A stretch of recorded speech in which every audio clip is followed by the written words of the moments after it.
Hey everyone, this is Kaisif and welcome back, and today we're going to be taking a look at a fully automatic kelp smelter. So let's get down to this. The problem statement is quite simple really.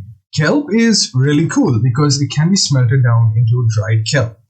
The dried kelp then can be converted into a dried kelp block, which is a really cool looking building block, but more importantly, it can be used in turn to smelt up the dried kelp itself at a quite high efficiency.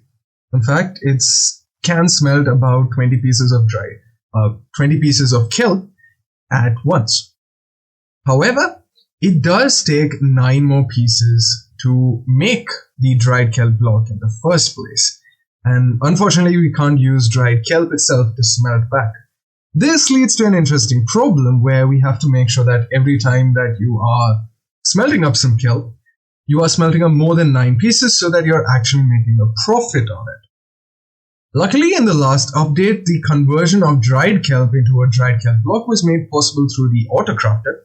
However, if you had a system like this, where the autocrafter just feeds back into the smoker, you could have a situation where there were maybe 5 to 6 pieces of kelp when a piece of dried kelp block was added to the smoker, which means that you are losing out on kelp. So that's why you need this machine over here to aim. Alright, to get this thing started, first up, you're going to have to figure out what's going on. First up, you've got to make sure that the number of items in the smoker are just enough to break even. So naturally, we're going to have to take an output from here. We're going to be using a very simple comparator reading over there. Drop it down. Now here we're going to do something really cool, which is we are going to power the autocrafter, which we shall also set to the crafting recipe of a dried kelp block. We're going to set the autocrafter to activate only when there are enough items in the smoker. This would actually honestly be all that you would require. However, there's a very interesting failsafe. Essentially what this allows you to do is it does not activate the system until there are 14 items in the system. However, if your farm is a bit too fast and this starts logging up, the number will never go back down below, so the crafter remains permanently powered on. So we're going to have a fix for that. And that's where the next step, the process comes in. Okay, so for the next step, what we're going to do is we're going to check whether the comparator output is large enough for us to lock up the system. For that, all we need to do is place an extra piece of redstone dust, which is what's going to activate when there are too many pieces of kelp in the smelter. Place a repeater here, a block here, and a dropper facing upwards, a dropper facing to its side, and a hopper just feeding it back.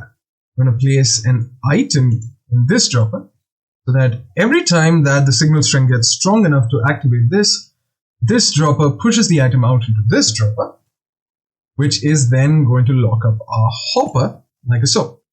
So nothing is going to flow. However, we also need a system to send this back down. That's where the next part of this comes in. I'm going to place a torch right over here, a couple of blocks on top, and a couple of pieces of redstone dust. So what happens, so what this system allows you to do is that once this has engaged and the item has pushed up into the dropper and the hopper is locked, it allows the smoker to smelt down the items until it comes below the threshold for this one as well, or even passing a single piece of kelp. And once it drops that, this piece of this redstone torch is going to activate this line over here, which is going to activate the dropper and send the items back down. Instead of this long-winded explanation, I'm just going to put this into action. So you just saw the kelp get activated there.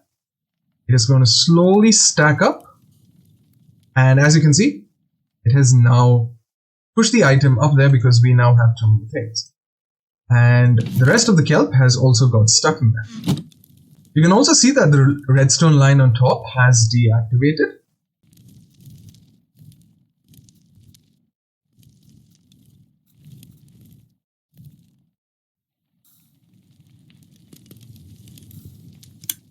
Okay, the counter just went below, and now you can see that the dropper has reset. And we also had an extra piece of kelp because this just unlocked the system which allowed everything to pass through, which meant that the condition for the crafter to get activated was satisfied once again. So anyways guys, this means Kaisef and I'm out. So ciao for now. I shall see you in the next video.